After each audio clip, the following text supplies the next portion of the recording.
Hello guys, good morning. I hope you are doing well. Last lecture में we did this homework questions. इसमें से third question अभी भी बाकी है, ठीक है। और लास्ट लेक्चर में सिर्फ हमने कुछ डाउट्स देखे। कंजर्वेटिव नॉन कंजर्वेटिव फोर्सेस हमने वापस समझा और होमवर्क के दो क्वेश्चंस किए। लास्ट क्वेश्चन बाकी था, so will start from there.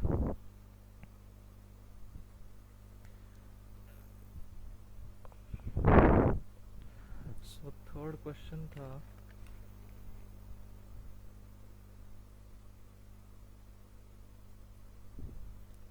कुछ ऐसा था उसका डायग्राम।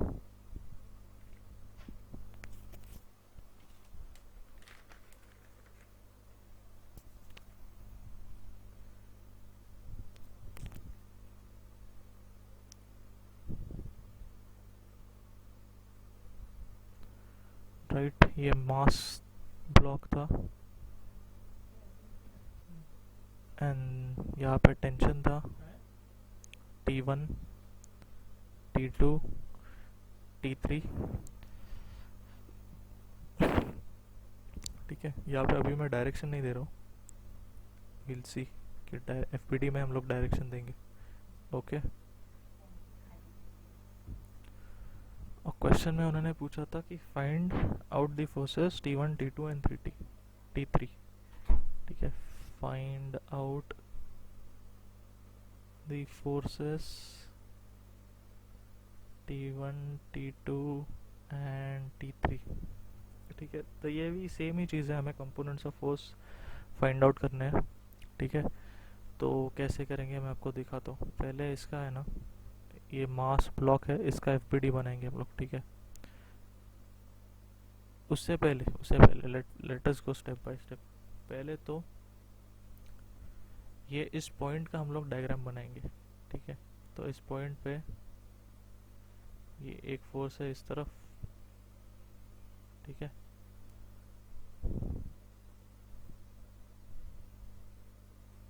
दूसरा फोर्स है इस तरफ, ठीक है। और तीसरा फोर्स है नीचे की तरफ, ठीक है। और एक चीज़ यहाँ पे मैंने लिखी नहीं, एंगल दिया है 30 डिग्री, सॉरी 60 डिग्री। यहाँ पे भी है 60 डिग्री, ठीक है। तो इसमें ये है T1, this is T2 and this is T3, ठीक है।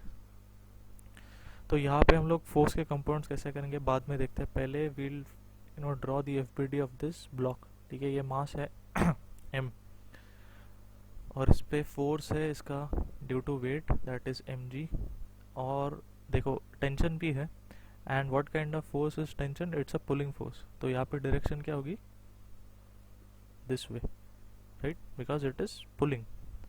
So this is T1। तो अभी applying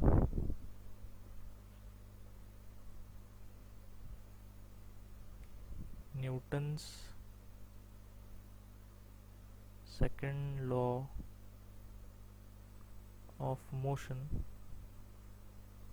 what can I say. देखो मास, ये जो ब्लॉक है दिस इज स्टेशनरी, ये एट रेस्ट है, ये कहीं हिल नहीं रहा है। So summation of all vertical forces equals to 0, right.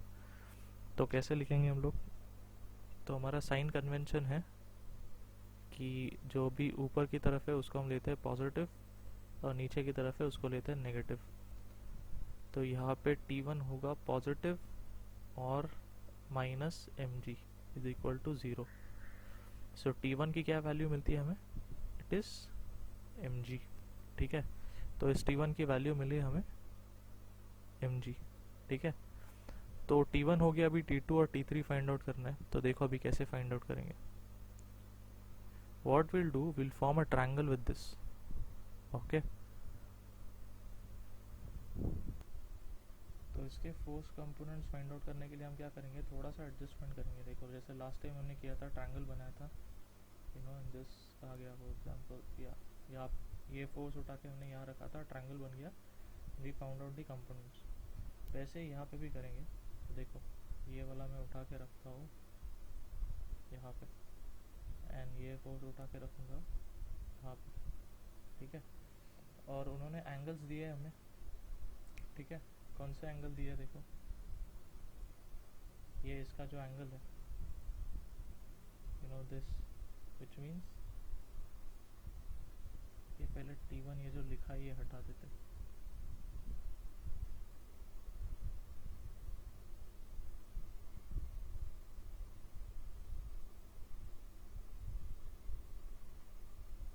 ठीक है।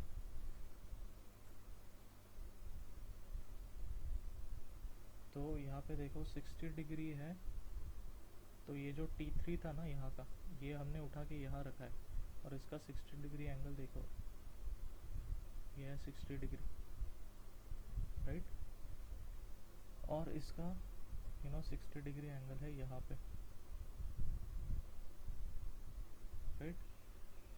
और ये है T1, ठीक है, नीचे की तरफ जो है। तो T1 हमें पता है, it is equal to mg। तो अभी बाकी के फोर्स कंपोनेंट्स हमें फाइंड आउट करने हैं यूजिंग ट्रिग्नोमेट्री। ओके, तो सबसे पहले एंगल्स फाइंड आउट करते हैं। देखो ये 60 डिग्री है और ये 90 डिग्री है, so this must be how much, 30 degree, right. So now what will do is, हम लोग अप्लाई करेंगे। अभी यहाँ पे देखो, we have form this triangle, और ये ट्रायंगल को will make it into 2 parts by this axis, ठीक है। तो ये वाला पार्ट क्या बन जाएगा, this will become T1/2, right. और ये वाला भी पार्ट, क्योंकि हाफ में डिवाइड हो गए, तो ये वाला भी पार्ट बन जाएगा T1/2, ठीक है। तो अभी के लिए मैं T1 is equal to mg मिटा देता हूँ, ठीक है। Just keep it in mind, T1 is equal to mg, okay. तो देखो अभी, तो यहाँ पे ना what we'll do, we know the angles now, so we'll apply trigonometry। तो पहले तो हम लोग क्या करेंगे, ये ट्रायंगल में, ये जो नीचे वाला ट्रायंगल है ना, इसमें we'll apply sin 60, ठीक है। sin 60 क्या होगा, सी sin theta is opposite upon hypotenuse. तो यहाँ पे देखो, this is 90 degree, this one is our hypotenuse, that is T2, and opposite side of the angle is this one, T1/2. So sin 60 is equal to T1/2 upon the hypotenuse, that is T2, ठीक है। तो sin 60 कितना होता है, it is √3/2, and this is T1/2 divided by T2. So from this I can write that T2 is equal to how much, T1 divided by √3, right। ये half और ये half दोनों कैंसिल हो जाएंगे, what we get is T2 is equal to T1/√3. So and we know T1 is equal to mg, so it becomes T2 becomes mg by √3, ठीक है। Similarly यहाँ पे भी हम लोग क्या करेंगे, in this upper triangle will apply cos 30, ठीक है। तो cos थीटा क्या होता है, एडजेसेंट साइड अपॉन हाइपोटेनस, ठीक है। थोड़ी सी स्पेस बनाते हैं हम, we are running out of space, okay. तो ट्रायंगल में अभी हम अपने को देखना है कि एडजेसेंट साइड कौन सी है अपर ट्रायंगल में। तो अपर ट्रायंगल में देखो, एडजेसेंट साइड है T1/2, राइट। और हाइपोटेनस कौन सा है, ये 90 डिग्री है, तो ये वाली साइड हाइपोटेनस होगी, जो कि क्या है, that is T3, right. T3, I'm sorry, this is T2, this is T3, okay. देखो ये इस तरफ है, तो ये T2 था और ये T3 था, ठीक है। So what we have got is, ये T3 होना चाहिए, ठीक है, दिस इज T3। तो एडजेसेंट साइड थी T1/2 और हाइपोटेनस है T2, ठीक है। cos थीटा की क्या वैल्यू है, cos 30 की है √3/2, ठीक है, which is equal to T1/2 upon T2, right. So T2 की भी क्या वैल्यू मिलती है हमें, same, becomes T1 by √3 which is equal to mg by √3. Okay, तो अभी ये तो बेसिक मेथड है, लेकिन मैं आपको एक इजी मेथड बताऊंगा इसकी, वन शॉट में इसका आंसर आ जाएगा. ठीक है, तो क्या करेंगे, देखो क्वेश्चन वापस बनाते हैं, otherwise we'll have to again and again scroll up. ठीक है,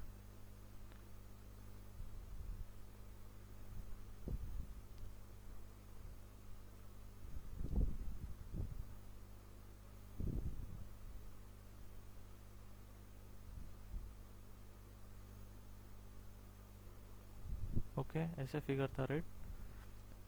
तो T1 हमें मिल गया था, T2 T3 फाइंड आउट करना था. इसके एंगल दिए थे, ये था 60 डिग्री, ये था 60 डिग्री. ठीक है,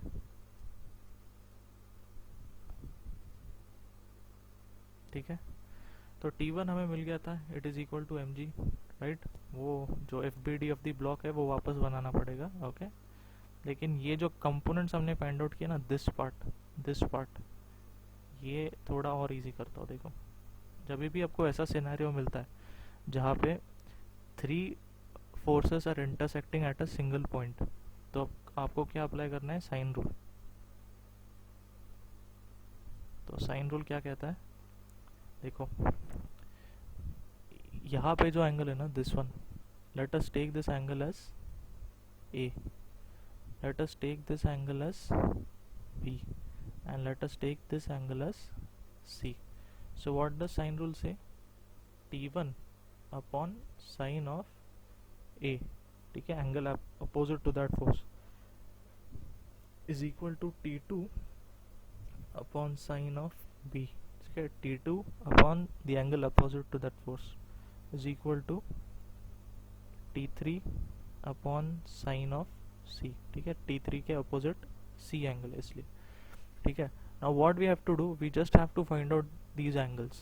ठीक है, और हमें सबकी वैल्यू मिल जाएगी. T1 की तो वैल्यू मिल गई हमें, mg है. तो देखो अभी A की वैल्यू क्या होगी, देखो ये 60 डिग्री है, 60 डिग्री है, तो A की वैल्यू भी 60 डिग्री होगी. कैसे, क्योंकि sum of all angles in a triangle is how much, 180 degree. ठीक है, सो 60 इज 120, बचा कितना, 60, तो ये 60 होना चाहिए. ठीक है, तो ये 60 डिग्री है. ठीक है, और ये सिमेट्रिक है, ये सिमेट्री आप देख रहे हो, तो सिमेट्री की वजह से मैं कह सकता हूँ that angle B is equal to angle C, right. So now you know this whole thing, ये पूरा एंगल कितना है, 360 है, राइट. आप देखो ये जो पूरा एंगल है, दिस इज ऑल 360 डिग्री, क्योंकि पूरा एक सर्कल कंप्लीट हो रहा है इसमें. So I will write that angle A plus angle B plus angle C is equal to how much, 360 degree. ठीक है, इसमें से बी और सी तो इक्वल है, तो मैं सी को जो है बी लिखता हूँ. Okay, so angle A plus angle B plus angle B is equal to 360 degree, और angle A plus 2 times angle B, इनको ऐड कर दिया, इज इक्वल्स टू 360, और ए की वैल्यू हमें पता है, it is 60. So 2 times angle B is equals to 360 minus 60. So how much is angle B, तो ये हो जाएगा कितना, 360 माइनस 60 इज 300, और ये जो 2 है इससे अगर डिवाइड कर देंगे, what we get of the value of angle B as 150 degree. ठीक है, तो एंगल बी और एंगल सी की वैल्यू क्या होगी, 150 डिग्री. ठीक है, सो 150 डिग्री हमें वैल्यू तो मिल गई, तो अभी इसमें पुट करते हैं. So T1 upon sine of 60 degree is equal to T2 upon sine of 150 equals to T3 upon sine of 150. तो साइन 60 की वैल्यू हमें पता है, it is √3/2, right. So T1 upon √3/2, T2 upon sine 150 की value क्या होती है, sign 150 की वैल्यू होती है sine of how much, 90 plus 60. ठीक है, तो इसकी वैल्यू आती है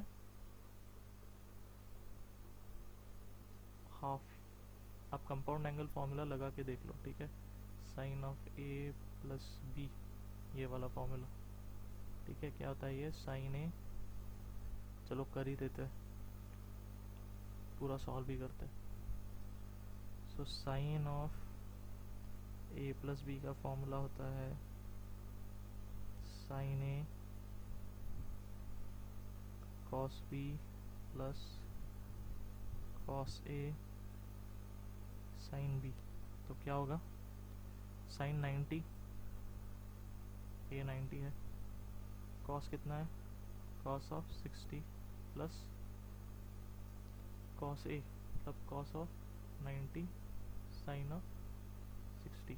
तो कॉस ऑफ 90 तो होता है 0, तो ये पूरा चीज़ 0 हो गया, ठीक है। ये पूरा जो है 0 के साथ मल्टीप्लाई होने की वजह से 0 हो गया। और साइन 90 होता है 1, तो 1 को लिखने की ज़रूरत नहीं। कॉस 60 होता है हाफ, ठीक है। तो साइन ऑफ 150 कितना मिला हमें, हाफ, ठीक है। तो वो वैल्यू यहाँ पुट कर देंगे, ठीक है। So it is half and T3 upon this is also sine 150, तो ये हो जाएगा हाफ, राइट। तो अभी T1 की वैल्यू हमें पता है, T2 3 की फाइंड आउट करनी है। तो T2 को मैं लिख सकता हूँ T2 by half is equal to, T1 क्या है, mg divide by √3/2।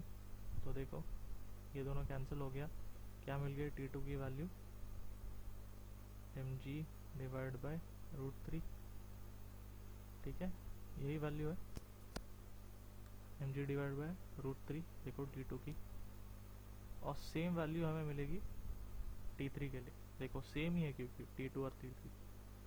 So this is also equal to T3, okay. तो ये ईजियर है, भले आपको ये थोड़ा लंबा कैलकुलेशन दिख रहा हो, लेकिन ये बहुत इजी कैलकुलेशन है। आप ऑल ऑफ द मोस्टली सब कैलकुलेशंस माइंड में कर सकते हो। देखो जैसे कि एंगल ए, तो आप ये तो इजीली पता लग रहा है कि इक्विलैटरल ट्रायंगल है, तो एंगल 60 है, और सिमेट्री से पता लग रहा है कि दोनों एंगल सेम है। सो इट मस्ट बी 150, ठीक है। फिर ये जो पार्ट है, this is also very easy, ठीक है। मैंने आपको एक और मेथड सिखाई थी कि कर्व से भी आप जज कर सकते हो कि क्या वैल्यू होगी। तो दिस इज़ लाइक, यहाँ पे 90 है साइन का वैल्यू, और पहला वैल्यू जो होता है 90 प्लस 30 वो होता है √3/2।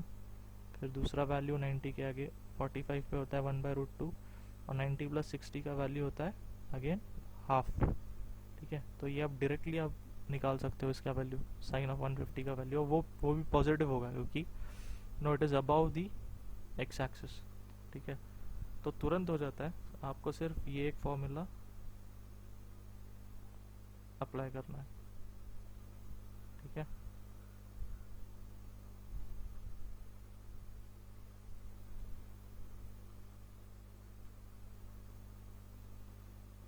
तो उसको एक बॉक्स बना देते हैं फॉर्मूला को,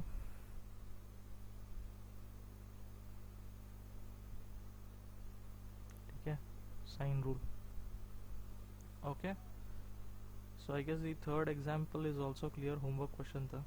अभी हम लोग क्या करेंगे ना, एक ऐसे ही फोर्स कंपोनेंट फाइंड आउट करने के लिए एक एग्जाम्पल देखते हैं। तो ये एग्जाम्पल अभी मैं क्या करूँगा, I will combine 2-3 forces into it, जैसे कि नॉर्मल रिएक्शन, टेंशन, दोनों में कंबाइन करूँगा, and then will try to find out the FPD of it, ठीक है। सारे फोर्सेस हम लोग एनालाइज करेंगे, ओके। तो क्वेश्चन कुछ ऐसा है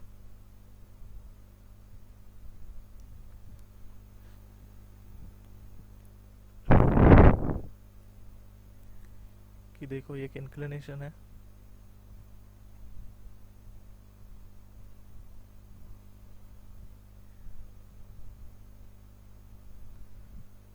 इसका एंगल दिया है 30 डिग्री, यहाँ पे एक पुली है, और यहाँ पे एक ब्लॉक है, ठीक है। ब्लॉक को हम अटैच कर रहे हैं एक स्ट्रिंग, ठीक है। और ये स्ट्रिंग पुली से होके नीचे एक दूसरे ब्लॉक को भी अटैच्ड है, ठीक है, विच इज हंग। ठीक है, सो ये ब्लॉक नंबर 2 है, ये block number 1।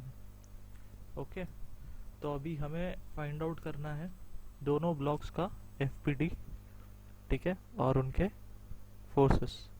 So draw the free body diagram of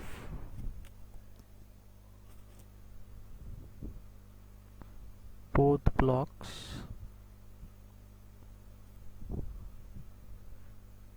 and determine what forces are acting on block 1 due to block 2। देखो ऐसा क्वेश्चन आपको कोई एग्जाम में नहीं आएगा, ठीक है, ये तो मैं बस आपके अंडरस्टैंडिंग के लिए मैंने अभी एक बनाया है। आपको क्या देंगे, आपको वैल्यूज देंगे, आपको फोर्स फाइंड आउट करने के लिए कहेंगे, ठीक है। तो इसमें अभी एफबीडी बनाते हैं, तो देखो 1 की फ्री बॉडी डायग्राम बनाने से अच्छा है पहले हम 2 की बनाते हैं, ठीक है। सो ये है ब्लॉक नंबर 2, ठीक है। इसके ऊपर एक नीचे की तरफ उसका वेट एक्ट कर रहा होगा, मास 2 कहते हैं हम इसको, ठीक है। इसको मास 2 कहेंगे और इसको मास 1 कहेंगे, ठीक है। और एक टेंशन फोर्स है इसके ऊपर ड्यू टू द स्ट्रिंग, और इसका डायरेक्शन क्या होगा, टेंशन क्या फोर्स क्या करता है, पुल करता है, सो इट विल पुल दी मास, तो इसकी डायरेक्शन होगी ऐसे। ओके, सो ये होगा T1, या फिर इसको हम कहते हैं सिर्फ T कहते हैं, ठीक है, क्योंकि और कोई टेंशन तो है नहीं, ठीक है। अभी देखो इसमें एक ही स्ट्रिंग है, तो पूरी स्ट्रिंग में एक ही तो टेंशन लगेगा, ठीक है। So this since this is just one string, so कोई T1 T2 ऐसे नहीं लिखेंगे हम लोग, ये सेम ही टेंशन है, एक स्ट्रिंग में एक ही टेंशन हो सकता है, ठीक है। एक स्ट्रिंग में दो दो टेंशन नहीं हो सकते, तो दिस इज T1। तो अभी न्यूटन्स के लॉ हम लोग अप्लाई करेंगे, applying Newton's second law of motion, summation of all vertical forces equal to 0। 0 क्यों, because this is not moving, ठीक है।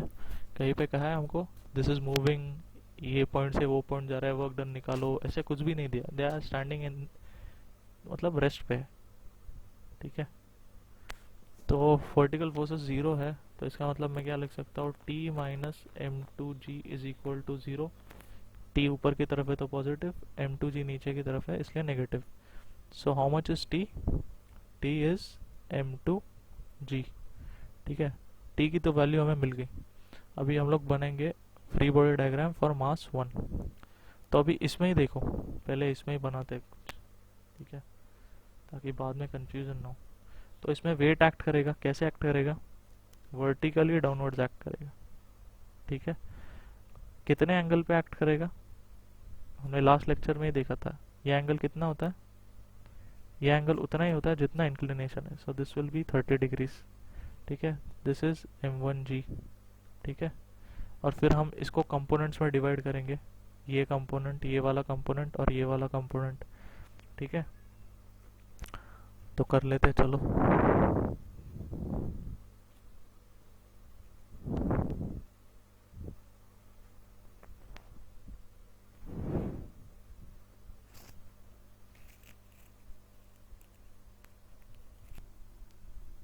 So we'll make some space।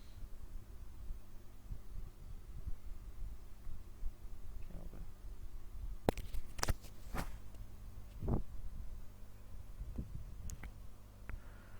ठीक है। तो अभी एफपीडी बनाते हैं ब्लॉक नंबर 1 का। तो देखो ये है ब्लॉक नंबर 1, इस पे फोर्स ड्यू टू ग्रेविटी, मतलब इसका वेट एक्ट कर रहा है कुछ ऐसे, ठीक है। This is m1g, it is acting at an inclination और at an angle of 30 degree, ठीक है। और इस पे इस तरफ पुलिंग फोर्स यानी टेंशन एक्ट कर रहा है, राइट, स्ट्रिंग की वजह से। और टेंशन कितना मिला हमें, m2g, तो ये भी लिखता है m2g, ठीक है। और अभी ये देखो, ये जो m1g है, तो इसको हम लोग कंपोनेंट्स में डिवाइड करेंगे, ठीक है, फोर्स कंपोनेंट्स में, वर्टिकल और हॉरिजॉन्टल कंपोनेंट्स में। क्यों करेंगे, मैंने आपको बताया था, because for analysis we can not analyse और we can not apply Newton's laws of motion to an inclined force, ठीक है। वी नीड इट इधर, इट शुड बी वर्टिकल और हॉरिजॉन्टल, तो इसको हम लोग अभी कंपोनेंट्स में डिवाइड करेंगे।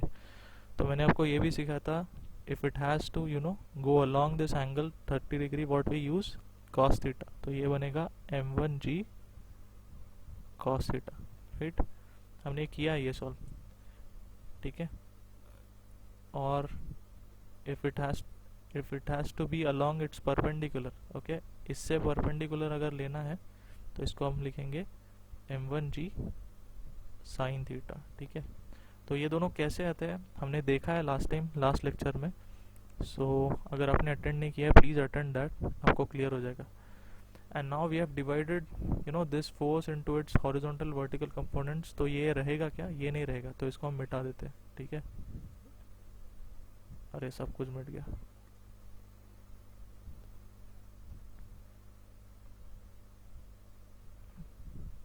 ठीक है।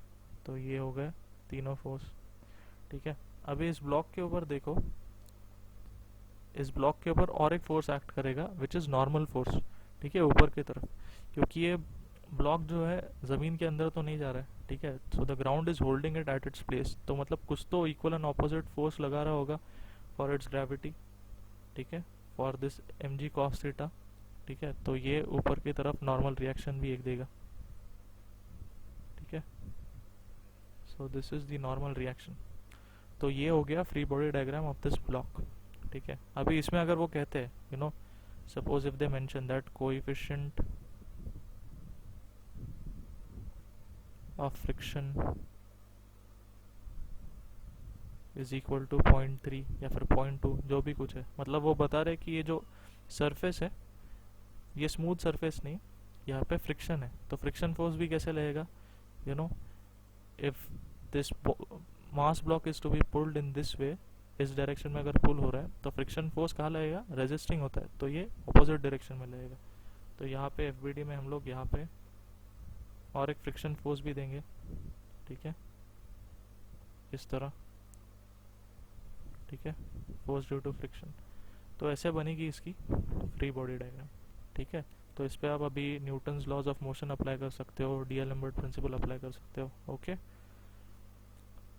तो I hope this is clear to you, how are we going to make the free body diagram in case there are multiple forces acting on it, like normal reaction हो, tension force हो, spring force हो, friction force हो, तो कैसे हम लोग बनाएंगे, ठीक है। so I think we'll start with our fresh concepts now। ये तो हो गए हमारे एग्जाम्पल्स, होमवर्क क्वेश्चन से, और उसके रिलेटेड कुछ एग्जाम्पल भी हमने देखा, दिस वन, ठीक है। फोर्स कंपोनेंट भी आई थिंक आपको बहुत क्लियर हो गया होगा अभी कि कैसे, हाउ टू मेक आउट और how to find out the horizontal and vertical components of the inclined forces, right. So let us start with our first topic which is called as work energy theorem or work energy principle, I'm sorry।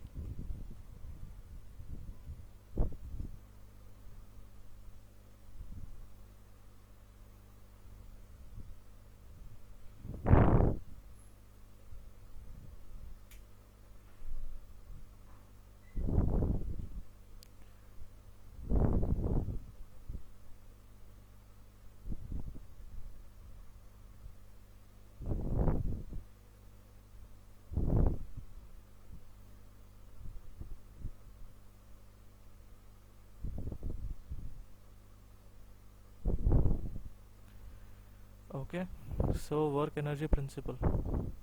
So before starting work energy principle, I suppose कि आपको ये सारी चीज़ें clear है कि work क्या होता है, ठीक है, कंजर्वेटिव नॉन कंजर्वेटिव फोर्स क्या होते हैं, this should be clear with you, ठीक है। कांस्टेंट फोर्स, वेरिएबल फोर्स क्या होता है, ये potential energy, okay, potential energy क्या होती है। सो नाउ अगर क्लियर नहीं है तो वापस आप पिछले लेक्चर सब देख लो, मैंने बहुत अच्छे से समझाया है कि what is all these things. और once you know this, only then you are going to understand what is work energy principle, okay. So first, visit the other videos, watch them, make notes and fully understand, and then we'll start with work energy principle. तो इसमें हम लोग पहले एक derivation करेंगे, then we'll come to the definition of this, okay, work energy principle. तो before going to work energy principle, we'll just go to kinetic energy, ठीक है, कि काइनेटिक एनर्जी क्या होती है। सबको पता है काइनेटिक एनर्जी क्या होती है, it is associated with the moving body, ठीक है। इसका फॉर्मूला क्या होता है, K E is equal to half M V square, ठीक है, ये इसका सिंपलेस्ट फॉर्म है, ओके। तो यहाँ पे नोट पे लिखता हूँ, it is associated with motion of body, ठीक है। और पोटेंशियल एनर्जी का तो आपको पता ही है, ठीक है। अभी हम लोग क्या करने वाले हैं, देखो अभी हम लोग करेंगे derivation start work energy principal के लिए, ठीक है।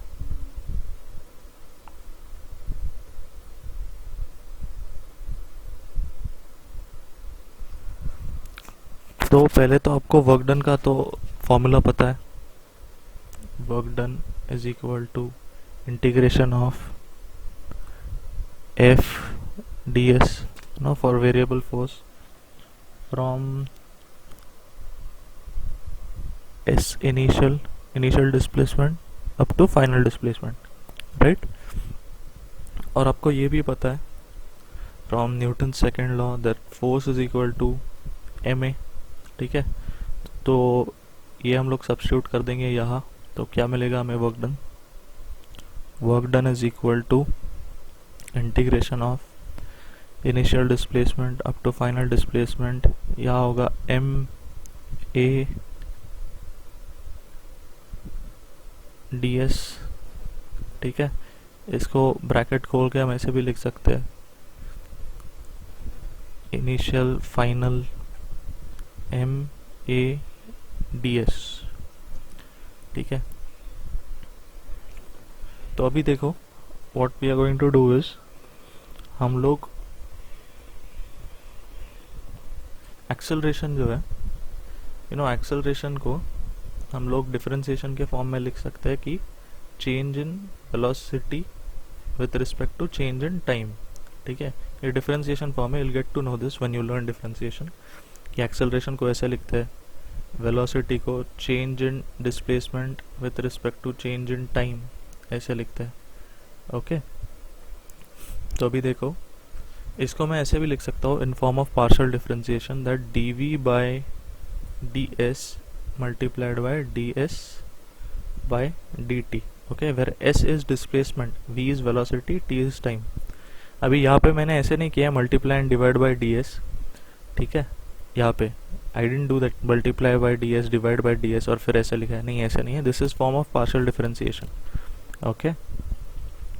तो इसका क्या होगा, ds बाय dt क्या होता है, देखो v होता है, तो इसको मैं लिख सकता हूँ dv by ds into v, या फिर v dv बाई ds, ठीक है। सो एक्सेलरेशन का हमें एक फॉर्म मिल गया है, that it is written as v dv by ds, okay. So acceleration is v dv by ds, ठीक है। अब ये ds अगर यहाँ पे लेके आए तो what we can do is a ds is equal to, right, a multiplied by ds is equals to v dv, ऐसे भी लिख सकता हूँ, ठीक है। तो अभी ये एक इक्वेशन है, इक्वेशन नंबर 1, और इक्वेशन नंबर 2, इन दोनों को थोड़ा क्लोजली आप ऑब्जर्व करो, ठीक है। तो आपको क्या मिलेगा देखो, see this part A D S, right, और आपको दिख रहा है it's right here, so I am going to substitute V D V in place of A D S, ठीक है। थोड़ा सा अलजेब्रा है एक्चुअली, इंटीग्रेशन डिफरेंशिएशन थोड़ा यूज हो रहा है, आप ये अभी लिख लेना, थोड़ा समझ लेना, once you get to know what is integration differentiation things will be crystal clear to you, okay. तो अब ये क्या हो गया, अपना वर्क डन हो गया, इंटीग्रेशन ऑफ, अभी यहाँ पे लिमिट्स भी चेंज हो जाएंगे, देखो ये जो होते हैं ये लिमिट्स होते हैं फ्रॉम दिस टू दिस, तो अभी अंदर हो गया अपना m dot V D V, ठीक है।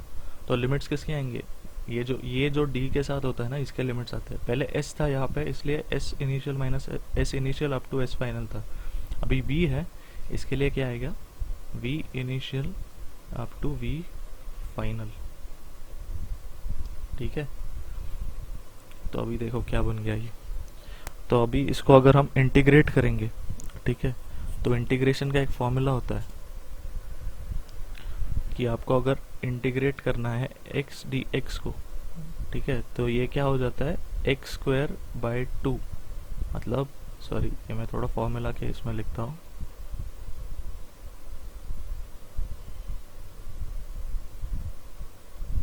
x raise to n dx अगर करना है तो इसका इंटीग्रेशन हो जाता है, ये इंटीग्रेशन की साइन, इसका इंटीग्रेशन होता है x n plus 1 divide bye n plus 1। तो फिर अगर इंटीग्रेशन ऑफ, जैसे मैंने लिखा था x dx है, तो यहाँ n क्या है, 1 है, तो it becomes x 1 plus 1 upon 1 plus 1, so that is x square by 2। यहाँ पे भी देखो सेम केस है, यहाँ पे m is a constant thing, ठीक है, तो m जो है ये बाहर आ जाएगा, so what we can write is m integration of v initial v final v dv। यहाँ पे भी देखो सेम ही केस है, ठीक है, same formula going to apply here, so what it becomes is m, और यहाँ पे v 1 plus 1 divide by 1 plus 1, ठीक है, और लिमिट्स इसको पूरे अप्लाई करेंगे, ठीक है, ब्रैकेट देके ऐसे अप्लाई करते हैं limits after integration, v initial up to v final, क्योंकि आफ्टर इंटीग्रेशन इस v की जगह पे हम लोग पहले v फाइनल लगाएंगे, फिर करेंगे माइनस, और फिर वापस यही ब्रैकेट में इस v की जगह पे we are going to put v initial, ठीक है। तो ऐसे अप्लाई करते हैं लिमिट्स, तो क्या मिलेगा हमें, ब्रैकेट में देखो m v स्क्वायर बाय 2, ठीक है, v इनिशियल v फाइनल, ठीक है। तो इसका क्या हो जाएगा, कैसे है देखो, ओपन करते हैं इस लिमिट्स को, पहले लेंगे वी एफ, ठीक है, तो m V F square by 2, ठीक है, minus M V I square by 2, okay. तो ये कुछ स्ट्राइकिंग लग रहा है आपको फॉर्मूला, हाँ देखो यहाँ पे ये किसका फॉर्मूला है, ये काइनेटिक एनर्जी का फॉर्मूला है, ठीक है। तो ये क्या है, वर्क डन क्या होता है, हमेशा वर्क डन होता है यह काइनेटिक एनर्जी, सो इसको लिखेंगे हम kinetic energy at final position minus kinetic energy at initial position, ठीक है। तो ये है टोटल वर्क डन, ठीक है, जो सारे फोर्सेस है, सारे फोर्सेस का वर्क डन होता है ये, तो इसको हम लिखेंगे ऑल फोर्सेस या टोटल लिखते हैं,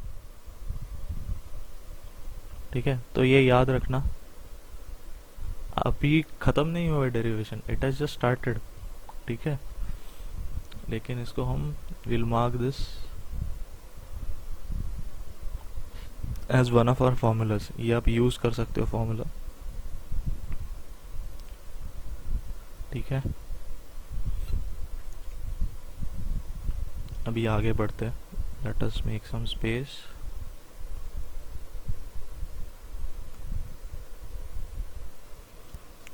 ठीक है, अभी ये तो टोटल वर्क डन है। सो टोटल वर्क डन को लिखने का और एक तरीका है, टोटल वर्क डन को हम लोग लिख सकते हैं work done by conservative forces plus work done by non conservative forces.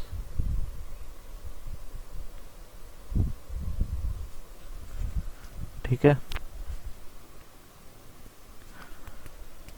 तो अभी वर्क डन टोटल तो हमें पता है, it is change in kinetic energy, मतलब डेल्टा के भी लिख सकते हैं। ये देखो, ये जो है ना चेंज इन काइनेटिक एनर्जी कहा गया, हाँ ये चेंज इन काइनेटिक एनर्जी जो है इसको हम लोग ऐसे भी लिख सकते हैं, this is equal to delta K E, क्योंकि डिफरेंस है right, change in kinetic energy, तो इसको ऐसे भी लिख सकते हैं।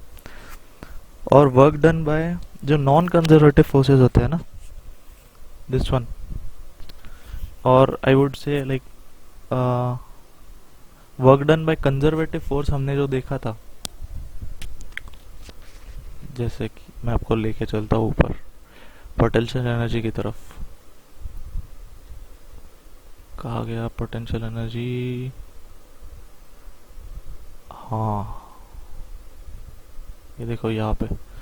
सो पोटेंशियल एनर्जी में देखो work done by conservative force क्या होता है, चेंज इन पोटेंशियल एनर्जी होता है, ठीक है, negative minus change in potential energy होता है। तो हम लोग यहाँ पे हमें अभी पता है कि वर्क डन टोटल जो है वो होता है change in kinetic energy, right, from the first equation, ये इक्वेशन से, और work done by conservative forces is minus change in what potential energy, you भी लिख सकते हैं या फिर पी भी लिख सकते हैं, हमने यू लिखा था ऊपर, यहाँ पे हम लोग पी लिखेंगे ताकि आइडेंटिफाई हो कि वो पोटेंशियल एनर्जी है। Okay, so it is change in potential energy.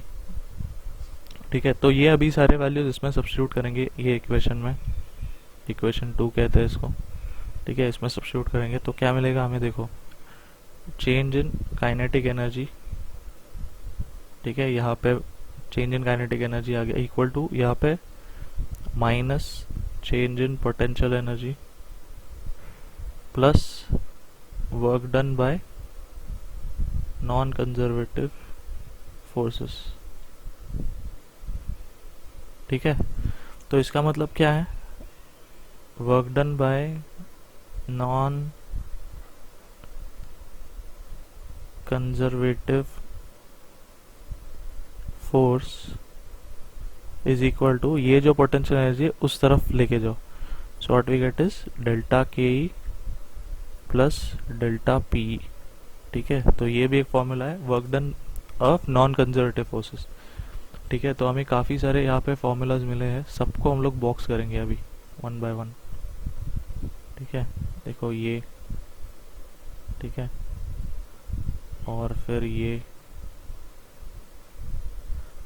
Okay, और फिर ये। ठीक है, तो ये फॉर्मूलाज हम लोग यूज़ कर सकते हैं न्यूमेरिकल्स में। ठीक है, तो बहुत इजी है, आपको सिर्फ दो फॉर्मूलाज याद रखने, कौन से, एक तो ये वाला और ये वाला, और ये खुद से ही आ जाएगा फिर, since you know that total work done is equal to work done by conservative forces plus work done by non conservative forces. तो आप ये दोनों वैल्यूज इसमें सब्स्टिट्यूट करके आराम से इस कंक्लूजन पे आ सकते हो। ठीक है, तो अभी this is not done here. ठीक है, सो नाउ अभी अगर देखो work done by non conservative force अगर 0 हो, मतलब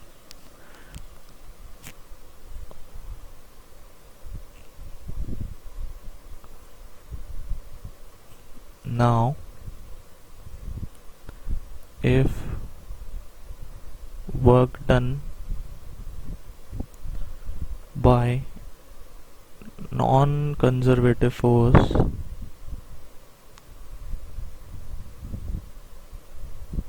equals to 0, or I can say there is no non-conservative force involved. ऐसे अगर हो, मैथमेटिकली लिख सकते हैं work done by non conservative force is equals to 0। ऐसे अगर हो तो ये इक्वेशन जो है ये क्या बन जाएगा, delta K E plus delta P E equals to 0, right, ऐसे बन जाएगा। अभी देखो इसको हम लोग, अभी ये जो डेल्टा है ना इसको ओपन करते हैं, ये कैसे होगा, kinetic energy final minus kinetic energy initial plus potential energy final minus potential energy initial is equal to 0। ठीक है, अभी क्या करेंगे, फाइनल एक तरफ रखेंगे, ये इनिशियल उस तरफ डाल देंगे, तो क्या मिलेगा हमें, kinetic energy final plus potential energy final is equal to kinetic energy initial plus potential energy initial. तो आपको लग रहा होगा ये क्या हम लोग मतलब ओपन अप करके यहाँ वहाँ इक्वेशंस घुमा रहे। This is very important actually, this is going to draw us a conclusion. देखो ये क्या कह रहा है, आपको पता है total energy of a system, total energy of a system is equal to its potential energy plus kinetic energy. ठीक है, तो अगर आप इस इक्वेशन को थोड़ा पैराफ्रेज करोगे तो हमें क्या मिलेगा कि initial potential energy plus initial kinetic energy is equal to final potential energy plus final kinetic energy. तो इसका क्या मतलब हुआ कि व्हेन, देखो मैं रेड में लिखता हूं अभी, when the non conservative force is not present,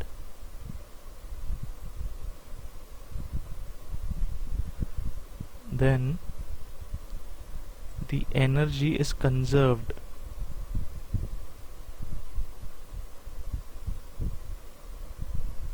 okay, मतलब जो पहले एनर्जी थी, जितनी एनर्जी पहले थी उतनी एनर्जी आफ्टर वर्क डन भी रहेगी।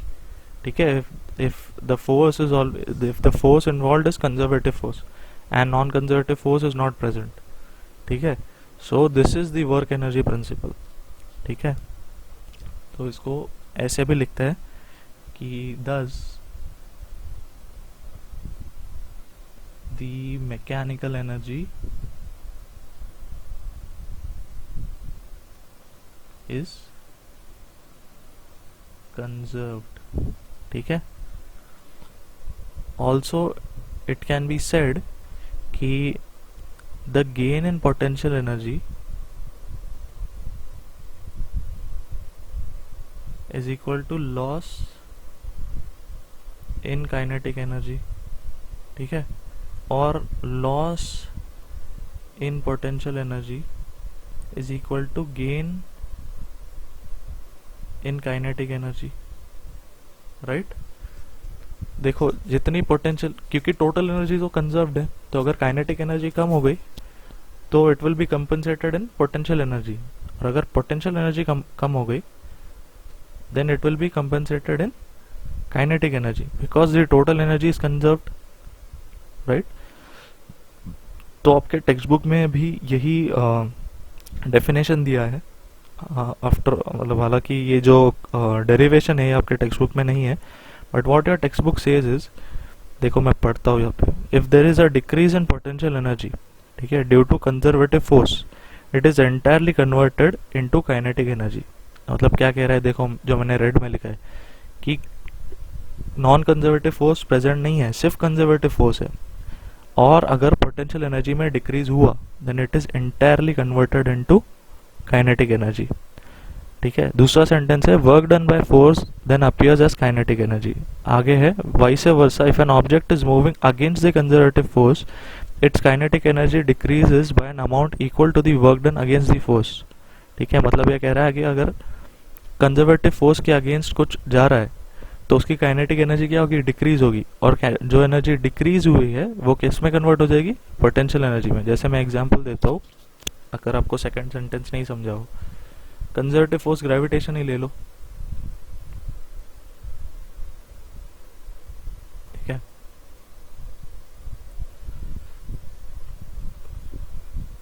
तो ग्रेविटेशन में ये ग्राउंड है, ग्राउंड के अगेंस्ट कंजर्वेटिव फोर्स ग्रेविटी है, ग्राउंड के अगेंस्ट अगर आपने बॉल को ऊपर फेंका है, ठीक है, so it goes up to height, तो इसकी जो काइनेटिक एनर्जी है वो कम होती जाएगी and it will stop at a point. ठीक है, मैक्सिमम हाइट रीच होने के बाद, और सारी काइनेटिक एनर्जी यहाँ पे क्या हो जाएगी, mgh पोटेंशियल एनर्जी में कन्वर्ट हो जाएगी, right. So this is what the second sentence is trying to say. This is how the kinetic energy gets converted into potential energy. और इसके बाद क्या होगा, the ball will start again falling down. So when it starts falling down, उसकी potential energy क्या होती जाएगी, अगर इस height पे पहुंचा तो उसकी potential energy कम होती जाएगी, perhaps mgh/2 होगी यहाँ पे। तो जो mgh/2 कम हुई है ना यहाँ पे, वो किस में कन्वर्ट हो जाएगी, वो कन्वर्ट हो जाएगी काइनेटिक एनर्जी में। So this is how the whole energy is conserved when only conservative force is involve. ठीक है, सिर्फ when only conservative force involve. ठीक है, so this is the work energy principle. Okay, so I hope this is clear to you. Okay, we'll stop here for today. And I hope you enjoyed the class. Have a nice day. अगर कुछ doubts हो then post me on WhatsApp. Okay, so have a good day. Thank you.